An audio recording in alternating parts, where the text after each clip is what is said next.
वो कार एक पेड़ से टकराकर उसी नदी में धंस जाती है। मरने के बाद उसकी आत्मा एक चुड़ैल बन जाती है। पहले चिंटू पुलिया से नदी में कूदता है और वो तैरते तैरते चुड़ैल के पास तक चला जाता है और वह उसकी टांग वही पकड़ लेती है।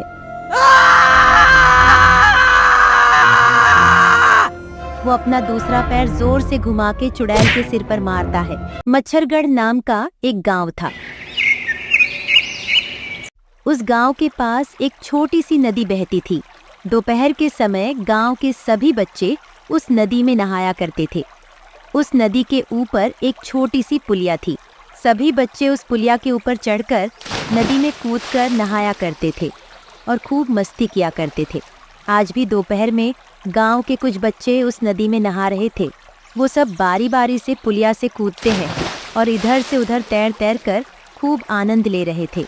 तभी मंगू कहता है, सुनो दोस्तों, दोपहर में नदी में नहाने का मज़ा ही अलग है और इस पुलिया से नदी में कूद के नहाने में तो और भी ज़्यादा मज़ा आ रहा है। हाँ भाई मंगू, तू बिल्कुल सही कह रहा है, लेकिन अब की बार मैं कूदूंगा पुलिया से नदी में कूद। अरे भाई देखो, आज मैं सबसे ऊंची छलांग लगाऊंगा। मंगू पूरे जोश के साथ पुलिया पर खड़ा था। फिर अचानक एक छलांग लगाता है और हवा में अपने हाथ पैर फैलाते हुए नदी में छपाक से कूद जाता है। उसके बाद बाकी सब भी एक के बाद एक नदी में कूद कूद कर नहाने लगते हैं और गोते लगाने लगते हैं। ऐसे ही बहुत देर तक नहाते रहते हैं। हमको अब घर चलना चाहिए। काफी देर हो गई हमको नहाते हुए और हमको अभी ट्यूशन भी तो जाना है। अगर लेट हो गए तो सर बहुत मारेंगे। नहाने के बाद सब अपने अपने घर चले जाते हैं। फिर अचानक अंधेरा घिराता है। इसी दौरान एक कार तेजी से आती है, जैसे किसी खतरे की आहट हो। वो कार एक पेड़ से टकराकर उसी नदी में धंस जाती है। उस कार में एक लड़की होती है जिसका सिर स्टीयरिंग से टकराने की वजह से वहीं मौत हो जाती है। मरने के बाद उसकी आत्मा एक चुड़ैल बन जाती है। ये सब क्या हो गया? मैं तो एक चुड़ैल बन गई। कोई बात नहीं, अब तो लोगों को परेशान करने में और भी ज्यादा मजा आएगा। एक एक करके सबको इसी नदी में डुबा के मार दूंगी। और फिर वो चुड़ैल उसी नदी में ही रहने लगती है। अगले दिन गांव के बच्चे फिर नहाने के लिए उस नदी में आते हैं। जल्दी जल्दी चलो, मैं तो जाते ही नदी में कूद जाऊंगा। हाँ भाई, गोलू सही कह रहा है, नदी में नहाने का तो मजा ही अलग है। आज तो सबसे पहले मैं ही कूदूंगा पुलिया से। सभी बच्चे अपने अपने कपड़े उतारते हैं और नदी में नहाने लग जाते हैं। वो चुड़ैल भी वहीं नीचे उसी नदी में नहा रही होती है। पहले चिंटू पुलिया से नदी में कूदता है और वो तैरते तैरते चुड़ैल के पास तक चला जाता है। चुड़ैल चिंटू को अपने पास आता देख खुश हो जाती है और वह उसकी टांग वही पकड़ लेती है।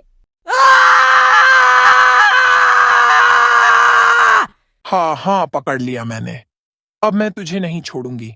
तुझे इसी नदी में डुबाकर मारने में मजा आएगा। चुड़ैल चिंटू को नदी में अंदर को खींचने लगती है। तभी चिंटू घबरा जाता है और हड़बड़ाने लगता है। वो अपना दूसरा पैर जोर से घुमा के चुड़ैल के सिर पर मारता है। चुड़ैल की गर्दन एक लात में ही टेढ़ी हो जाती है, जिससे चिंटू वहां से भाग निकलता है। अरे मर गई रे! इसने तो इतनी जोर से लात मारी है कि मेरी गर्दन ही तोड़ दी। आने दो इसको दोबारा, इस बार मैं इसको नहीं छोड़ूंगी। चिंटू जल्दी से नदी के बाहर निकल जाता है और यह वाली बात अपने दोस्तों को बताता है। मुझे लगता है इस नदी के अंदर कोई चुड़ैल है जिसने मेरा पैर पकड़ लिया था, लेकिन तुम चिंता मत करो, मैंने उसके इतनी खींचकर लात मारी कि अब वो किसी का पैर नहीं पकड़ेगी। ओए चल चल, ज्यादा मत बोल। कोई चुड़ैल उड़ेल नहीं है। देख, मैं अभी नदी में कूद कर दिखाता हूँ। और जैसे ही गोलू नदी में कूदता है, चुड़ैल वहीं उसका कंधा पकड़ लेती है और उसको अंदर खींचने लगती है। हाँ, पकड़ लिया। इसको नहीं छोड़ूंगी। इसको तो मैं नीचे डुबा ही दूंगी। अरे इस नदी में तो सच में ही चुड़ैल है। छोड़ छोड़ छोड़, मुझे छोड़। और गोलू अपनी जान बचाने के लिए जोर से चुड़ैल के मुंह पर एक मुक्का मारता है। चुड़ैल कला मुंडी खाती हुई दूर जाकर गिरती है। अरे इसने तो फिर से मार डाला रे। कोई तो बचाओ, ये बच्चे तो चुड़ैल को भी नहीं छोड़ रहे हैं। अब तो यहाँ से भागना ही पड़ेगा। इनको तो मैं कल सबक सिखाऊंगी। और गोलू भी चुड़ैल के डर से नदी के बाहर निकल जाता है और जाकर अपने दोस्तों को बताता है। हाँ यार चिंटू, तू बिल्कुल सही बोल रहा था। नदी के अंदर तो सच में कोई चुड़ैल है। अब जल्दी चलो यहाँ से। हमको ये बात गांव में कालू मछुआरे को बतानी होगी। और सभी लड़के चुड़ैल के डर से वहां से भाग जाते हैं और सीधे गांव में कालू मछुआरे के पास पहुंचते हैं। कालू चाचा, ओ कालू चाचा, घर पर हो क्या? हाँ, क्या हुआ? तुम सब इस टाइम दोपहर में क्यों चिल्ला रहे हो? हमको लगता है कि गांव के पास वाली नदी में कोई भूत है। क्या कह रहे हो? कहीं तुम सब पागल तो नहीं हो गए हो? हाँ चाचा, जब हम उस नदी में नहा रहे थे तो ऐसा लग रहा था कि कोई मेरे कंधे पर बैठ गया है, और तो और चिंटू की तो टांग पकड़ ली थी। वैसे तो तुम्हारी बातें मुझे बकवास लग रही हैं। चलो फिर भी मैं एक बार नदी में जाल डालकर देख लेता हूँ। फिर वह सभी लड़के और कालू मछुआरा जाल लेकर नदी की तरफ चले जाते हैं। नदी पर पहुंचकर कालू मछुआरा अपना जाल जोर से नदी में फेंकता है। ओ, तो अब ये लोग मुझे पकड़ने के लिए जाल लेकर आए हैं। चलो इन सबको नदी में डुबाने में बहुत मजा आएगा। फिर वो चुड़ैल खुद ही उस जाल में बैठ जाती है। थोड़ी देर बाद कालू मछुआरा जाल को बाहर खींचता है, और जब जाल बाहर निकलता है तो सब लोगों के होश उड़ जाते हैं, क्योंकि उस जाल में चुड़ैल बैठी होती है। सभी लोग चुड़ैल के डर से वहां से भाग जाते हैं। अरे भागो रे भागो, यहाँ तो चुड़ैल है, जल्दी भागो वरना ये हम सबको मार के खा जाएगी। हाँ चाचा, हम सब भी भाग ही रहे हैं। आज के बाद हम यहाँ नहाने कभी नहीं आएंगे, यहाँ तो चुड़ैल रहती है। और सभी लोग भाग जाते हैं। इस बात को वो पूरे गांव में फैला देते हैं, और उस दिन के बाद उस नदी में कोई भी नहाने नहीं जाता था। और जैसे ही वो दोनों बच्चे उन फलों को खाते हैं, फलों को खाते ही वो दोनों कुत्ते बन जाते हैं। और फिर सरपंच उस जंगल को आग लगा देता है।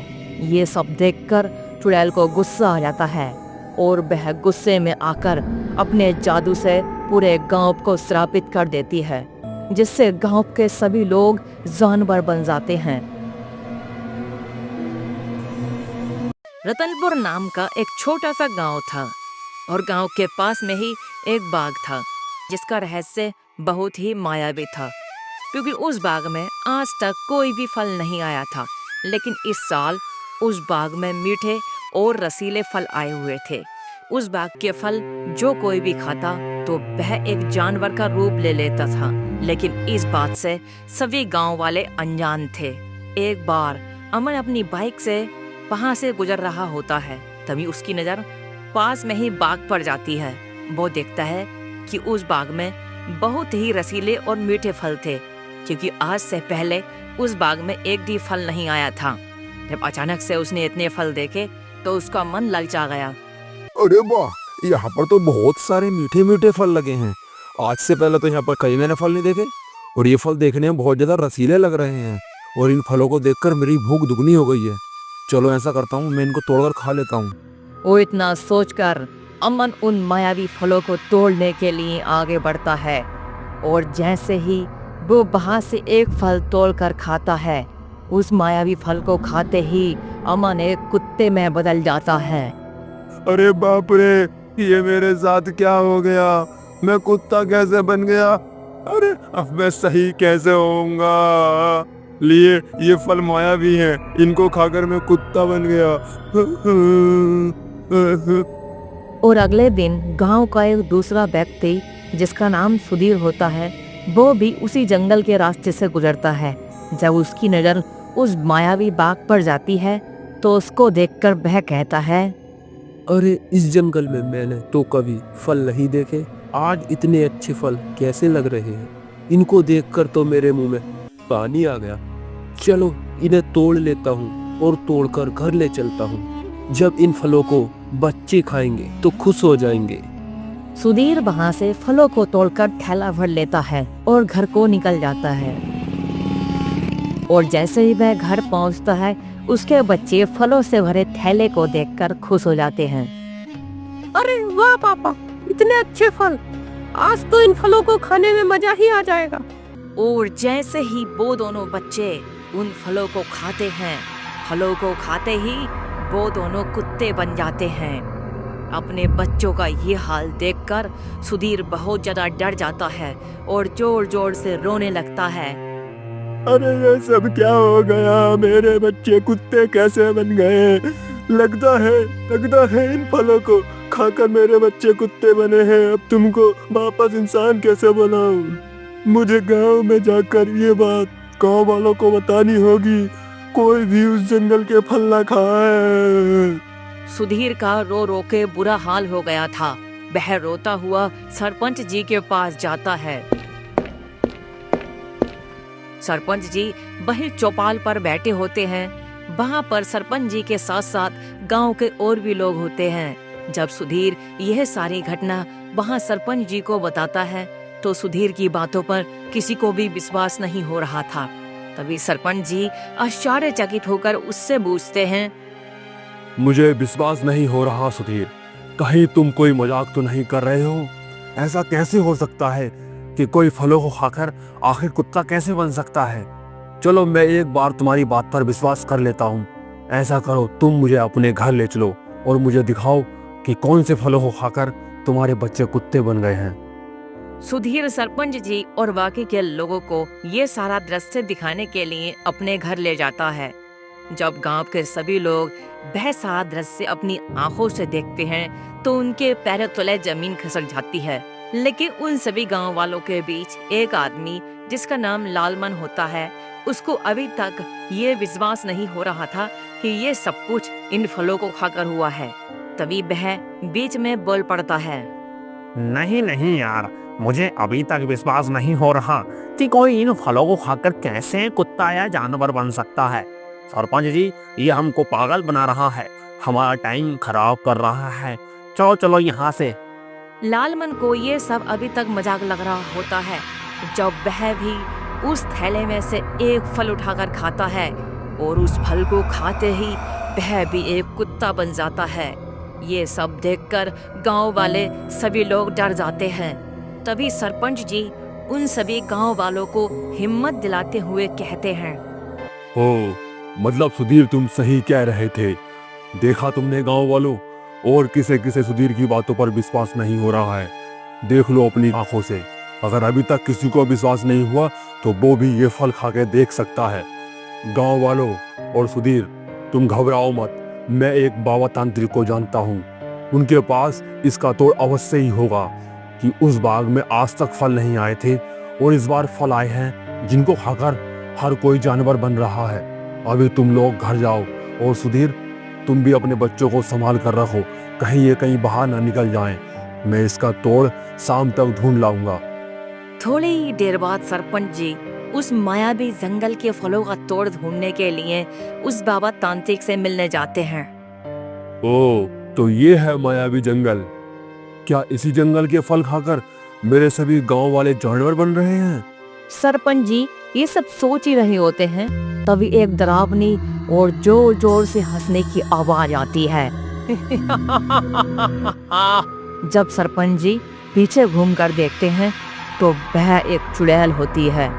वह उस चुड़ैल को देखकर डर जाते हैं और डरते हुए बोलते हैं, कि क्या ये सब तुमने किया है? क्या ये मायावी बाग तुमने बनाया है जिसके फल खाकर हमारे सारे गांव वाले जानवर बन रहे हैं? हाँ, ये सब मैंने ही किया है।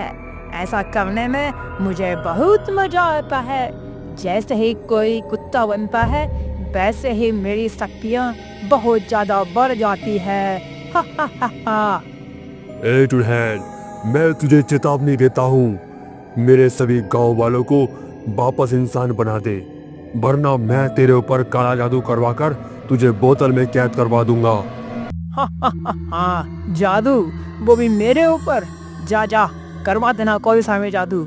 मेरे ऊपर किसी भी जादू का असर नहीं होने वाला, क्योंकि मुझे मौत के देवता का वरदान प्राप्त है।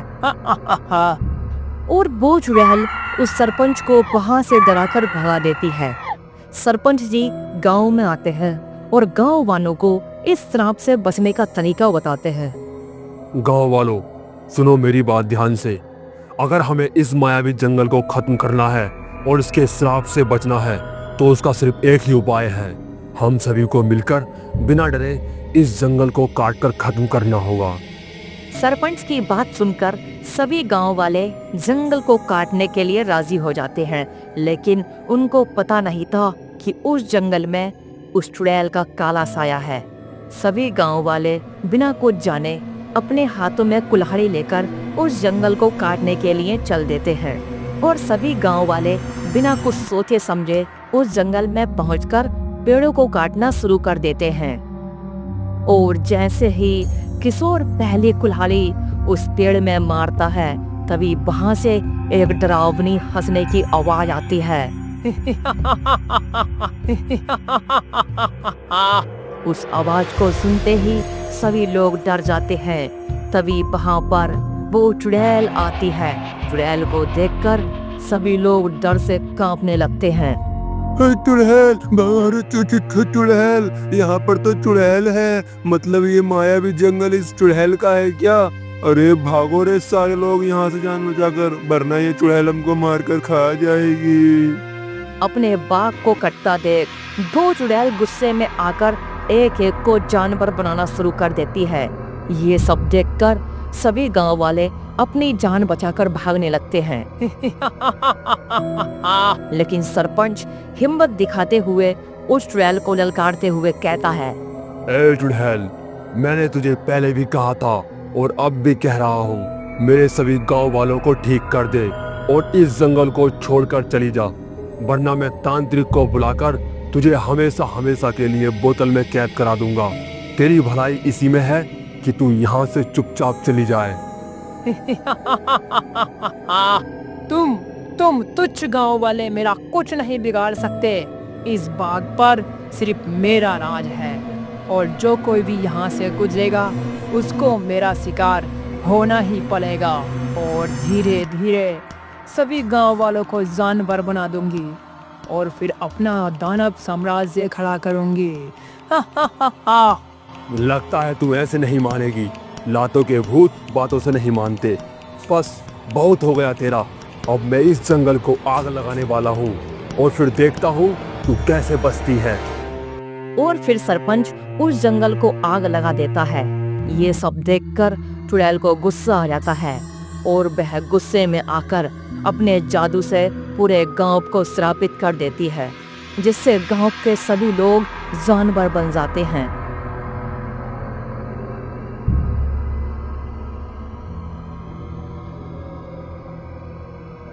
लेकिन वो सरपंच को तड़पाने के लिए ऐसे ही छोड़ देती है और हंसते हुए कहती है, मूर्ख सरपंच, तू नहीं जानता तूने इस बाग को आग लगाकर कितनी बड़ी गलती कर दी है। तेरे सभी गांव वाले अब जानवर बन चुके हैं। जा बचा ले अपने गांव वालों को। मैं भी देखती हूँ कौन से काले जादू से तू उनको बचाएगा। और वो चुड़ैल इतना कहकर वहां से गायब हो जाती है। जब सरपंच जी गांव में आकर देखते हैं तो सभी लोग जानवर बन चुके होते हैं। ये सब देखकर सरपंच जी घबरा जाते हैं। उनके सामने अब एक बहुत बड़ी समस्या थी कि वो अपने गांव वालों को वापस इंसान कैसे बनाएंगे। ये सब मैंने क्या कर दिया? मेरी गलती की वजह से मेरे सारे गांव वाले जानवर बन गए हैं। अब लगता है मुझे मायावी महागुरु के पास जाना ही पड़ेगा। अब वो ही इस श्राप से मुक्ति दिला सकते हैं।